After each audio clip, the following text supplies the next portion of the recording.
ہر ہندوستانی مسلمان جو یہاں پر رہتا ہے یا باہر رہتا ہے وہ دل میں عقیدت خواجہ اعظم کی ضرور رکھتا ہے، سوائے اس کے جس کے دل میں کینسر ہو، بد عقیدگی کا یا اولیاء دشمنی کا۔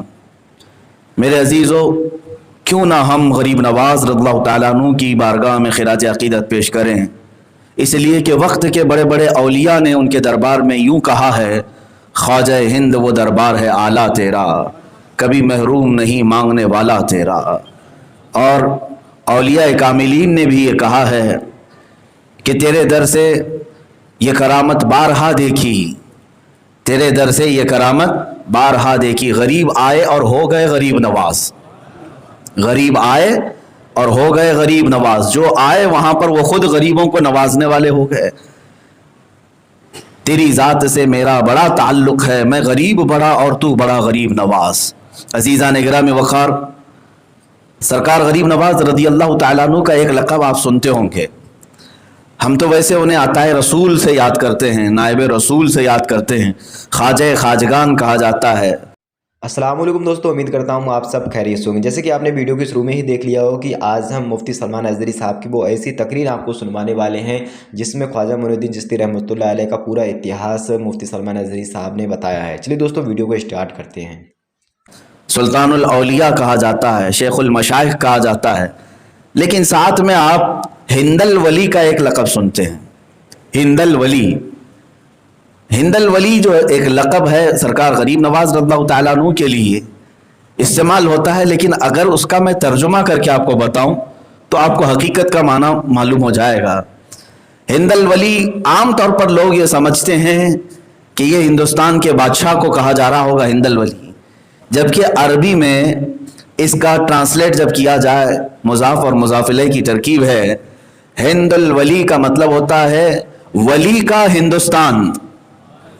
یہ نہیں ہے ہندوستان کا ولی، ہندوستان کا بادشاہ نہیں، ہند الولی کا مطلب ہوتا ہے ولی کا ہندوستان، یہ ہندوستان ہی ولی کا ہے۔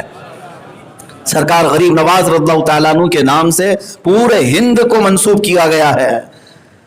عزیزان گرامی وقار، سرکار معین الدین حسن چشتی غریب نواز رضی اللہ تعالیٰ عنہ کا خاص طور پر مسلمانان ہند پر ایک بڑا احسان ہے، بڑا کرم ہے، اور آپ آئے نہیں بلکہ رسول پاک صلی اللہ تعالیٰ علیہ وسلم کی طرف سے بھیجے گئے۔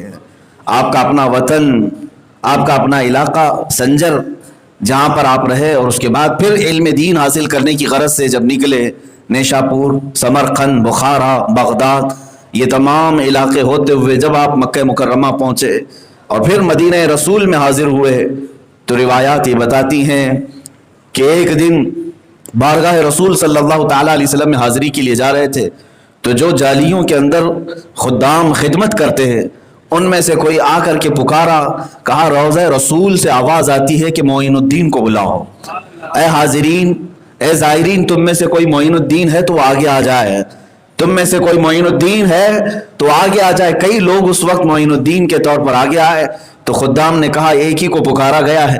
وہ خدام پھر اندر گئے، کہا کہ رسول کریم صلی اللہ تعالیٰ علیہ وسلم کے روضے سے ہم نے یہ آواز سنی، وہ معین الدین جو چشت سے آیا ہوا ہے اسے بلایا جائے۔ سرکار غریب نواز رضی اللہ تعالیٰ عنہ روضہ رسول پر حاضر ہوئے۔ روایات یہ بتاتی ہیں کہ آپ نے بالمشافہ میرے آقا صلی اللہ تعالیٰ علیہ وسلم کی زیارت فرمائی، اور کیوں نہ کریں، اس لیے کہ میرے آقا صلی اللہ تعالیٰ علیہ وسلم کی وہ آل میں سے ہیں، یعنی حسینی اور حسنی سید ہیں، ان کے باپ حسین اعظم کی اولاد میں سے اور ماں حسن مجتبیٰ کی اولاد میں سے ہیں۔ ماں کی طرف سے امام حسن نانا ہیں اور باپ کی طرف سے امام حسین دادا ہیں۔ دادا اور نانا دونوں، ددیال اور ننیال سے جو آل رسول ہے، اسے اپنے رسول کی بارگاہ میں شرف زیارت کیوں نہ ملے۔ رسول کریم صلی اللہ تعالیٰ علیہ وسلم کے دربار میں حاضری کے بعد مصطفیٰ کریم صلی اللہ تعالیٰ علیہ وسلم نے ارشاد فرمایا، اے معین الدین، میں نے تجھے ہند کی ولایت سپرد کی ہے، ہندوستان جاؤ کام کرو نہیں، میں نے تجھے ہند کی ولایت سپرد کی ہے۔ ولایت کا ایک معنی اللہ رب العزت کی دوستی ہے، ولایت کا ایک معنی، اور ایک ہے ولایت کا معنی حکومت، ایک ہے معنی حکومت۔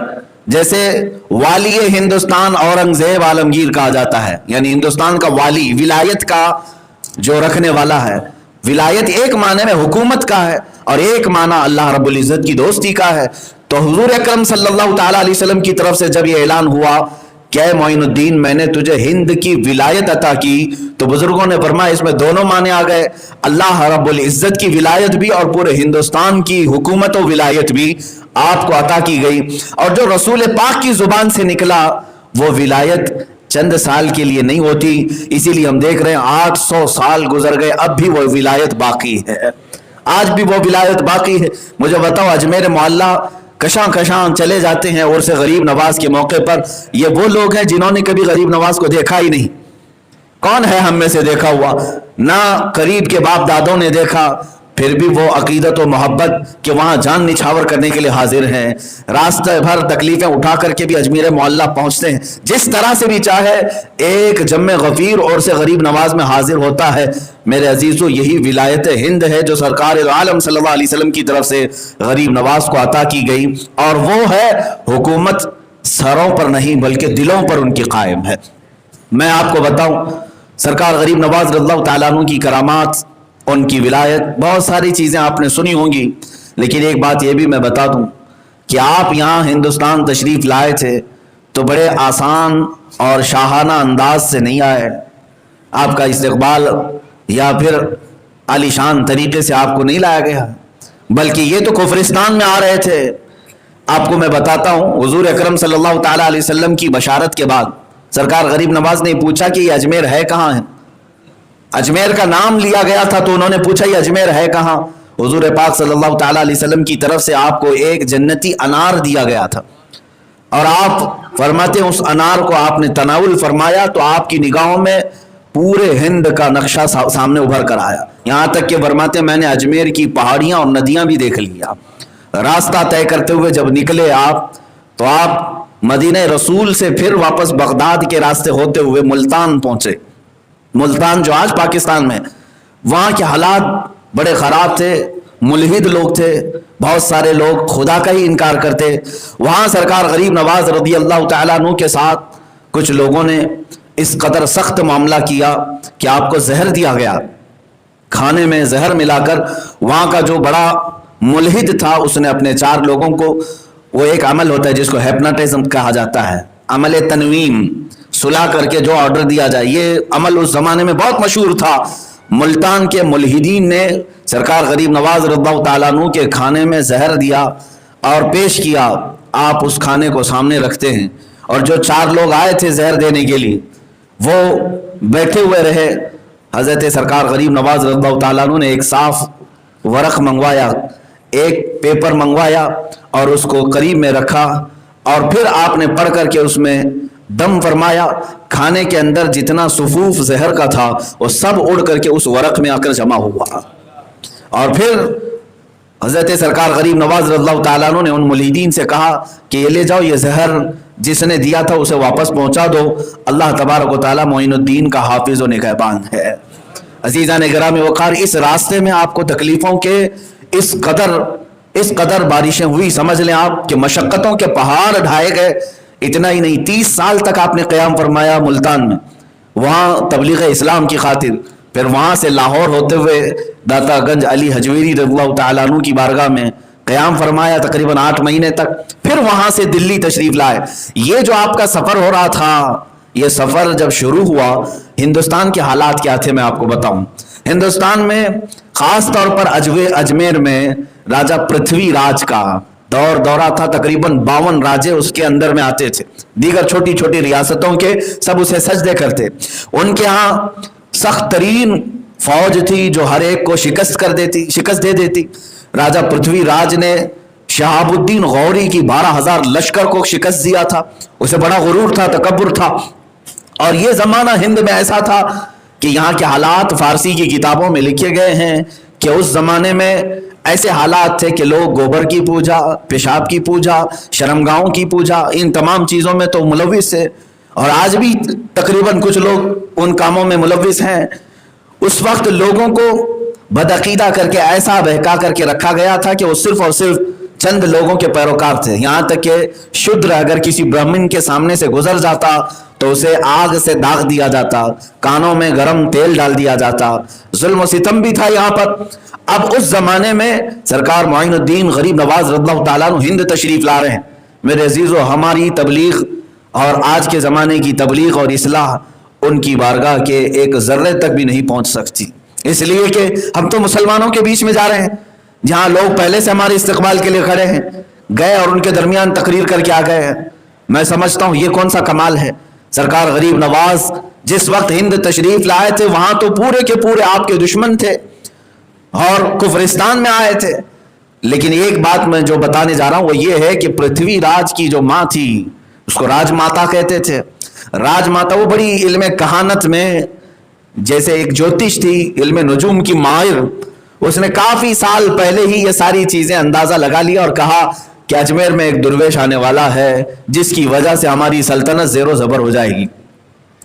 تو جب اس خاتون نے, اس عورت نے یہ بات کہی تو پھر اس کے بعد ہوا یہ کہ اس درویش کے نہ آنے کے لیے کیا کیا کیا گیا جانتے آپ؟ نہ آنے کے لیے اعلان ہوا تھا تارا گڑھ کی پہاڑیوں سے جو بڑے مندر ہیں, کہا گیا کہ جتنے آس پاس بڑے بڑے مندر ہیں وہاں کے سب مہنت اور بڑے بڑے جو پجاری ہیں وہ آ جائیں. اور آگ ہون کیا گیا. اتنی بڑی آگ لگائی گئی تھی کہ آسمان تک آگ پہنچ رہی تھی. سارے مندروں میں اس دن آواز گونجنے لگی. اس بنیاد پر ہون کیا گیا تھا کہ کوئی درویش نہ آنے پائے, کوئی یہاں پر نہ آنے پائے, جس کے متعلق راج ماتا نے اپنے علم کے مطابق دیکھ لی. پھر بھی ان کو بے قراری ہوئی. اس کے بعد پھر کیا کیا, بھوٹان کا ایک اور, بھوٹان جو آج بھی ایک چھوٹی سی کنٹری ہے, وہاں سے جادوگری بڑی مشہور تھی. ایک جادوگر کو جو بڑا مشہور تھا اسے لایا گیا اور اس راج ماتا نے کہا کہ میں نے اپنے علم کے مطابق ایک ایسی چیز دیکھی ہے کہ کوئی درویش آ رہا ہے ہند میں, ہماری دھرتی پر, اور اس سے ہمیں خطرہ لاحق ہے. کیا تو وہ بتا سکتا ہے کہ وہ کہاں ہے, کیسا ہے, کون ہے؟ اس جادوگر نے اپنے منتر پڑھنے شروع کی اور اس کے بعد 4 مصور جو آرٹسٹ تھے ان کو قریب بلایا اور اس کے بعد ان کے سامنے پانی رکھ کر کے منتر ایسے پڑھے کہ اس پانی میں سرکار غریب نواز کی پوری تصویر آئی. یہ جادو اور کہانت کے ذریعے سے ان لوگوں نے یہاں تک کر لیا اور ان مصوروں نے اس کو دیکھ کر کے تصویر بھی نکال لی اور پھر پھیلا دیا کہ جو بھی اس طرح کے درویش کو دیکھے اس کو ہمیں بتا دے اس کا آتا پتہ, یہ کہاں رہتا ہے, کیا ہے. تو پھر آپ کو یہ بھی میں بتا دوں کہ اجمیر سے جاسوس بھی نکلے ہر جگہ کے لیے. ایک بہت بڑا ان کا جاسوس تھا رام پرکاش, یہ گیا ڈھونڈتے ڈھونڈتے وہاں پہنچ گیا ملتان میں جہاں سرکار غریب نواز موجود تھے. وہ اپنے آپ کو مسلمان ظاہر کیا, امامہ پہنا, داڑھی رکھا اور نمازوں میں شریک ہوتا رہا اور کافی دنوں تک تلاش جستجو کے بعد اسے پتہ چلا کہ اس شکل والے بزرگ یہی ہیں. وہاں خانقاہ میں حاضر ہوا سرکار غریب نواز کے, صبح شام آتا رہا. ایک دن وہ اکیلا پا کر کے حملہ کرنا چاہتا تھا. اس کے جبے کے اندر خنجر چھپا ہی رہتا تھا. وہ موقع کی تلاش میں ہوتا کہ میں یہ کام تمام کر دوں اور راجہ پرتھوی راج سے ڈھیروں سارا انعام حاصل کر لوں. تو رام پرکاش اس نیت سے کئی دن تک ملتان میں ٹھہرا رہا. لیکن جس دن اسے موقع ملا غریب نواز کی بارگاہ میں حاضر ہونے کا, اس وقت رات ہو چکی تھی, آدھی رات. وہ سوچا کہ خیمے میں وہ اکیلے ہوں گے, کوئی نہیں. تو جیسے ہی داخل ہوا سرکار غریب نواز مسلح پر بیٹھے ہوئے بیدار تھے. آتے ہی وہ بڑی داڑھی والا, بڑے امامے والا قدم بوسی کرتے ہوئے آیا. سرکار غریب نواز رضی اللہ تعالیٰ عنہ نے مسکرا کر کے پوچھا, رام پرکاش کیا حال ہیں تمہارے ہیں؟ رام پرکاش کیا حال ہے تمہارے؟ اس کے ہاتھ پیر میں کپ کپی طاری ہو گئی اور سرکار غریب نواز نے فرمایا تقریباً 12 دن ہو گئے تمہیں یہاں آئے اور اب تک تم نے ملاقات نہیں کی. اور اس کے بعد جملوں پر جملے سرکار غریب نواز کے جب پڑھتے رہے, آخر میں آپ نے فرمایا اچھا چلو کپ کپی چھوڑ دو, جس کام کے لیے آئے وہ کام تو پورا کر دو, جس کام کی غرض سے تم آئے تھے وہ کام تو پورا کر دو. جبے سے اس نے اپنا خنجر نکالا اور قدموں پر رکھا اور کہا میں نے بڑی زندگی جادو کہانت جوتشوں کے ساتھ گزاری, مگر یہ جمال غریب نواز کا آج تک میں نے کبھی نہیں دیکھا, جس کا دل بھی حسین ہو اور چہرہ بھی حسین ہو. سرکار غریب نواز رضی اللہ تعالیٰ عنہ کی قدموں پر گر کر وہ اسلام میں داخل ہوا. اس کے بعد آپ نے نام ضیاء الرحمن رکھا ضیاء الرحمان اور وہی شخص ہے جو اجمیر معلیٰ تک لانے میں سرکار غریب نواز کا ہم سفر اور ساتھی رہا. یہ میرے مولا کی حکمتیں ہیں. ہر دشمن کے منہ کو موڑتا ہے اور اپنے دین کی خدمت پہ لگاتا ہے. اسی لیے اقبال نے کہا تھا حرم کو مل گئے پاسباں صنم خانے سے. کبھی رب تبارک و تعالیٰ اپنے حرم پاک کی حفاظت ان لوگوں سے کرتا ہے جو حرم کو ڈھانے کی کوشش کرتے ہیں. سرکار غریب نواز رضی اللہ تعالیٰ عنہ کا وہ ایسا سیکیورٹی گارڈ باڈی گارڈ بن کر کے پورے سفر میں رہا کہ آپ پر جان نچھاور کرتا تھا جو جاسوسی کے لیے آیا. اور ادھر اجمیر سے ہوا یہ تھا کہ پرتھوی راج نے اعلان کیا تھا جتنی چوکیاں ہیں سرحد پر سب پر یہ تصویر دی جائے اور سخت ناکہ بندی کی جائے کہ کوئی درویش آنے نہ پائے, اس شکل والا کوئی اندر آنے نہ پائے. تو سب جگہ چوکیاں لگائی گئی تھیں. سرکار غریب نواز رضی اللہ تعالیٰ عنہ جب لاہور سے نکل کر تشریف لا رہے تھے, وہ پنجاب کا راستہ تھا, امرتسر کا, بھٹنڈا, پٹیالہ, یہ راستے سے ہوتے ہوئے آپ سرکار غریب نواز ہندوستان تشریف لا رہے تھے. تو ضیاء الرحمان نے پہلے ہی بتایا کہ سرکار ہمارے داخلے کا کوئی راستہ پرتھوی راج نے چھوڑا نہیں, ہر جگہ سخت چوکیاں ہیں, کوئی بھی راستہ اندر داخل ہونے کا نہیں ہے. اور سرکار غریب نواز رضی اللہ تعالیٰ عنہ نے فرمایا اے ضیاء الرحمان اب تو کفرستان میں نہیں, اب تو اسلام میں ہے. عقیدہ یہ رکھ راستے بادشاہ نہیں بناتے, اللہ رب العزت بناتا ہے. وَمَن يَتَّقِ اللَّهَ يَجْعَلْ لَهُ مَخْرَجًا. آپ نے آیت کریمہ پڑھی اور فرمایا تجھے معلوم ہے قرآن میں اللہ فرماتا ہے جو اللہ کا ہو گیا, اللہ سے ڈرا, اللہ اس کے لیے ایسی جگہ سے راستہ کھولتا ہے جہاں اس کا گمان بھی نہیں ہوتا. اس آیت کریمہ کو پڑھ کر کے آپ نے کنکریاں اچھالی اور کہا چلو بتاؤ ہمیں کون سی چوکی بند ہے اور کون سا ناکہ بند ہے. سرکار غریب نواز کے ساتھ اس وقت چند فقیروں کی جماعت تھی, آپ ان کے ساتھ تشریف لے آئے. جس چوکی سے گزرتے تھے ضیاء الرحمان کہتا ہے میں کانپتا تھا, لوگ یہاں پر قتل کے در پہ تھے, لیکن حضور سرکار غریب نواز وہاں سے گزرتے جا رہے ہیں, نہ ایک فوجی دیکھتا ہے نہ ایک سپاہی پوچھتا ہے, کوئی قریب آتا نہیں ہے. سرکار غریب نواز ان چوکیوں کے درمیان سے ہی اندر ہندوستان تشریف لائے. اس نے پوچھا ضیاء الرحمان نے یہ شکل بھی وہ آپ کی پڑھ چکے دیکھ چکے, اس کے باوجود آپ کو روکتے کیوں نہیں ہیں؟ سرکار غریب نواز نے فرمایا دیکھتا غریب نواز کے جمال کو وہ ہے جسے اللہ دکھانا چاہے. اللہ جسے دکھانا چاہے وہ معین الدین کو دیکھے, اور اللہ جس کی آنکھوں کو بند کر دے اسے کوئی معین الدین نظر نہیں آتا. ہندوستان تشریف لائے. مجھے یہ باتیں کرنے میں اس لیے مزہ آتا ہے میرے عزیزوں, لوگ ہزار رکاوٹیں ڈالیں, اسلام کسی ایسے درخت کا نام نہیں ہے جو مرجھا جائے. یہ وہ عظیم طاقتور درخت ہے جو مضبوط زمین کے سینے کو پھاڑ کر کے بھی اوپر نکل آتا ہے, یا اس قوت والے پانی کا نام ہے جس پانی کا راستہ کوئی پتھر اور چٹان بھی نہیں روک سکتی. اسلام تیری نبض میں, بلکہ شاعر نے جو کہا اسلام کی فطرت میں قدرت نے وہ لچک دی ہے, جتنا ہی دباؤ گے اتنا ہی وہ ابھرے گا. سرکار غریب نواز رضی اللہ تعالیٰ عنہ تشریف لائے اور دلی آئے. دلی پہنچتے ہی کوہرام مچ گیا, سب جگہ ہلچل ہو گئی کہ وہ درویش آ گیا جس کی لوگوں کو تلاش تھی لیکن ہمت کسی کی نہیں ہوئی. سرکار غریب نواز رضی اللہ تعالیٰ عنہ جب تشریف لائے تو جو غربا اور مساکین تھے وہ سب ٹوٹے ہوئے آ جاتے تھے, اس لیے کہ جملوں میں بلا کی تاثیر تھی. آپ جس کے لیے دعا فرماتے اسی دن وہ سرسبز و شاداب ہو جاتا, سیراب ہو جاتا. دلی میں ایک بہت بڑی خبر پھیلی, سرکار غریب نواز رضی اللہ تعالیٰ عنہ کی مؤثر دعائیں, آپ کے کمالات, آپ کے کرامات. بھیڑ لگتی گئی, چوکیاں دیکھتی رہ گئیں اور بہت سارے سپاہی پکڑنے کی کوشش کرتے رہے لیکن ہو نہیں سکا. یہاں تک کہ میرے عزیزوں اب حالات ایسے بھی آئے کہ سرکار غریب نواز رضی اللہ تعالیٰ عنہ نے فرمایا کہ اب ہمیں اجمیر کا سفر کرنا ہے. پرتھوی راج کو خبر دے دی گئی کہ وہ دلی پہنچ گیا ہے اور اجمیر بھی آنے والا ہے. کہا کیسے آیا؟ کہا انہی چوکیوں کے بیچ میں سے آیا, وہیں سے آیا, کوئی نہیں دیکھ پایا. تو جتنی اس راستے پر چوکیاں تھی, جتنے فوجی تھے, سب کا اس نے قتل کروایا, سب کو مار ڈالا, قتل کروایا. اور اجمیر کی دھرتی کے آس پاس اور سخت پہرے لگائے. اس کی ماں نے بلایا اور کہا میں علم کہانت میں دیکھ چکی, اب اس درویش کا راستہ روکنا بیکار ہے, چھوڑ دے اور اس کے ساتھ زور زبردستی نہ کر ورنہ ذلت و رسوائی ہوگی اور بڑی بری موت مارے جائیں گے. ماں نے کہا بیٹے کو, جو پرتھوی راج کی ماں تھی, سمجھایا لیکن وہ غصے میں لال پیلا تھا. اس نے کہا میں طاقت استعمال اگرچہ نہیں کروں گا لیکن وہ درویش جو باطنی طاقت لے کر کے آئے اسی طرح کی طاقت میں بھی اس کے لیے استعمال کروں گا. سرکار غریب نواز رضی اللہ تعالیٰ عنہ دیکھتے دیکھتے اجمیر معلیٰ بھی پہنچ گئے, اجمیر بھی آئے. یہ بات میں اسی لیے عرض کر رہا ہوں میرے عزیزوں کہ گھومتے پھرتے بھٹکتے کوئی اس طرح سے نہیں پہنچ گیا، بلکہ غریب نواز کے آنے کی اطلاع ہند کے کفر کو خبر تھی، اور یہاں کوہرام مچا ہوا تھا، آلریڈی پہرے لگے ہوئے تھے، روکنے کے لیے سارے انتظامات تھے۔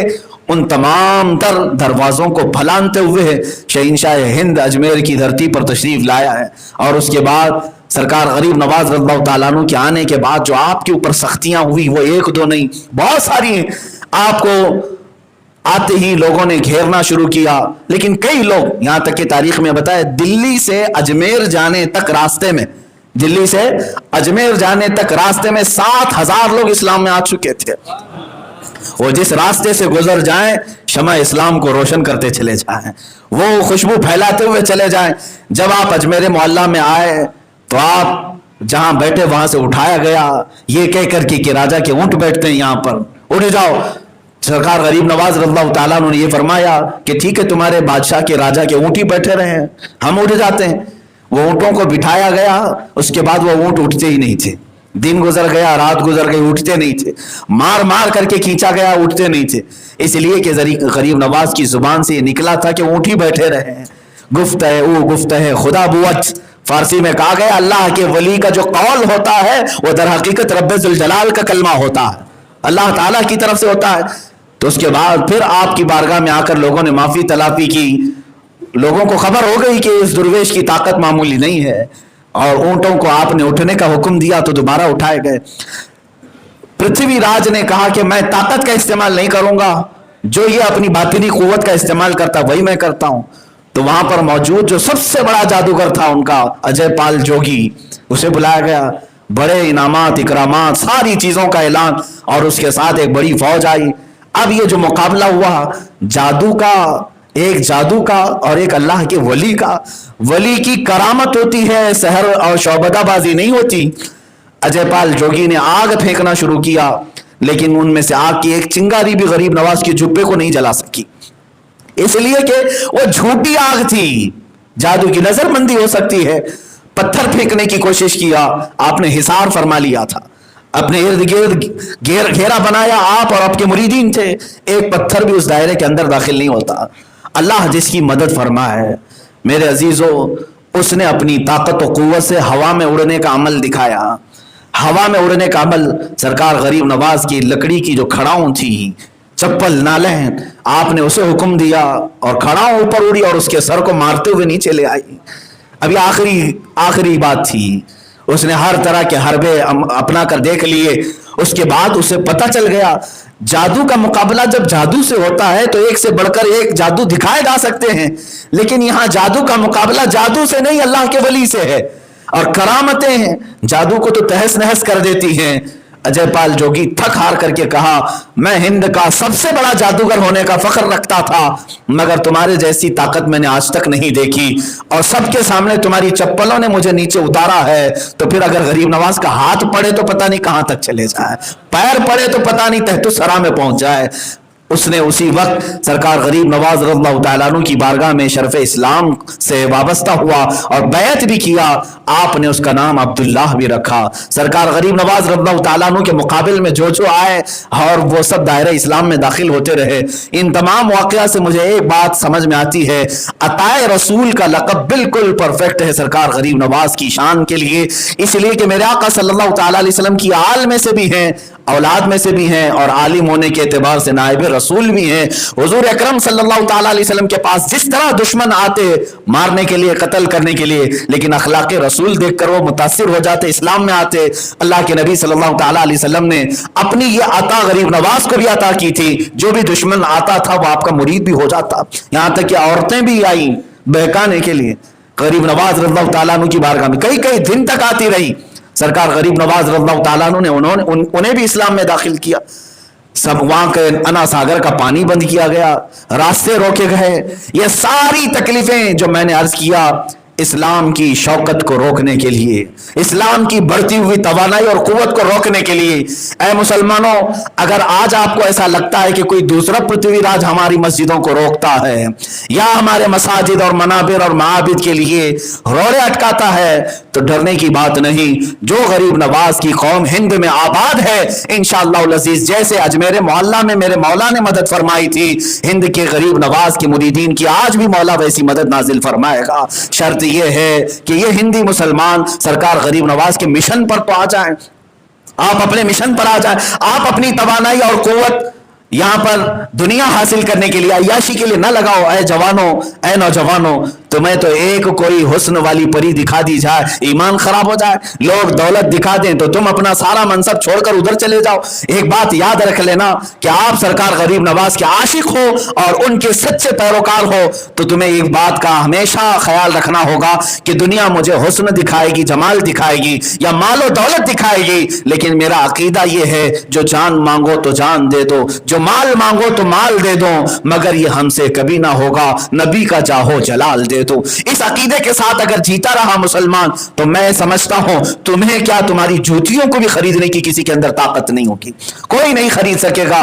سرکار غریب نواز رضی اللہ تعالیٰ عنہ کی بارگاہ میں ہم آج عقیدت مندانہ طریقے سے خراج عقیدت پیش کرتے ہیں. آج چھٹی شریف ہے, عرس غریب نواز ہے. اجمیر معلیٰ میں ایک سماں بدا ہوگا, نورانی برکھا برس رہی ہوگی, آپ کی تربت انور پر اللہ کی ہزاروں رحمتیں نازل ہو رہی ہوں گی, اس لیے کہ وہ سلطان الاولیاء ہیں. اور جب آپ کا عرس مبارک ہوتا ہے, اولیاء کاملین نے یہ لکھا ہے, ہند کے سارے اولیاء کرام سرکار غریب نواز کے دربار پر حاضری دیتے ہیں اور وہاں موجود ہوتے ہیں. وہ کیسا سما ہوگا جب سرکار غریب نواز دولہے کی شکل میں مظہری پر آرام فرما ہو اور آپ کے کسی جانب بختیار کاکی ہوں, کہیں نظام الدین اولیاء ہوں, صابر کلیری ہوں, فرید الدین گنج شکر ہوں, اور اولیاء کاملین کی ایک بڑی جماعت آپ کے پاس موجود ہو. اگرچہ ہم اجمیر نہیں پہنچ سکے, لیکن ہمارے دل آج بھی اجمیر معلیٰ میں ہیں, ہماری روحیں تربت غریب نواز کے بوسے لینے کے لیے بے قرار ہے. عزیزان گرامی وقار, وہ سرکار غریب نواز ہے جن کا نام لوگ کم جانتے ہیں.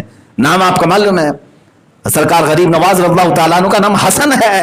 حسن نام سے بہت کم لوگ جانتے ہیں, لیکن جو القاب ہیں آپ کے, یا تو معین الدین سے جانتے ہیں یا تو غریب نواز سے جانتے ہیں. یہی دو چیزوں کی ہمیں ضرورت بھی ہے. معین الدین کا مطلب ہوتا ہے دین کی مدد کرنے والا, اور غریب نواز کا مطلب ہوتا ہے غریبوں کو نوازنے والا. ہمیں یہی دو چیزیں تو چاہیے ہی, ہمارے دین کی وہ مدد کرے اور ہماری غریبی میں وہ غریب نوازی کرے. یہی دو چیزیں, اسی لیے اللہ تعالیٰ نے ہمارے درمیان انہیں انہی دو القاب سے مشہور رکھا ہے. خواجہ عثمان ہارونی رضی اللہ تعالیٰ عنہ کی بارگاہ, یہ جو آپ کو لقب دیا گیا ہے اس کی ایک وجہ میں بتا دوں. یہ دمشق کے یا بغداد کے کسی مسجد میں آپ بیٹھے ہوئے تھے, آپ کے پیر و مرشد خواجہ عثمان ہارونی بھی, خواجہ اوحد الدین کرمانی اور کئی اولیاء جو غریب نواز کے ہم اثر ہیں, ان کے زمانے کے وہ بیٹھے ہوئے تھے, اور اس وقت سبوں نے اپنی اپنی ایک کرامت کا اظہار کیا. سرکار خواجہ عثمان ہارونی نے فرمایا کہ جو تم اپنی اپنی منازل طے کیے ہو, بتاؤ کہاں کہاں تک اپنے مقامات پر پہنچے ہو. ایک بزرگ نے اپنے مصلے کے نیچے سے ہاتھ ڈال کر سونے کے سکے نکالے اور پیش کیا کہ میں جب کبھی اپنے مصلے کے نیچے ہاتھ ڈالوں, اللہ تعالیٰ مجھے سونے اور جواہرات عطا فرماتا ہے. اس میں خواجہ اوحد الدین کرمانی تھے, وہ اپنا جو عصا رکھتے تھے, عصے کو انہوں نے یوں مارا تو پورا عصا جواہرات کا یعنی چاندی کا بن گیا, اور اس پر قسم قسم کے جواہرات تھے. اور ایک بزرگ نے مصلے کو کہا کہ اوپر اٹھ جا, تو بغیر کسی سہارے کے وہ ہوا میں موجود تھا. اسی اثنا میں سرکار غریب نواز خاموش بیٹھے تھے. خواجہ عثمان ہارونی نے فرمایا, معین الدین تم بھی اپنی کچھ چیزیں بتاؤ.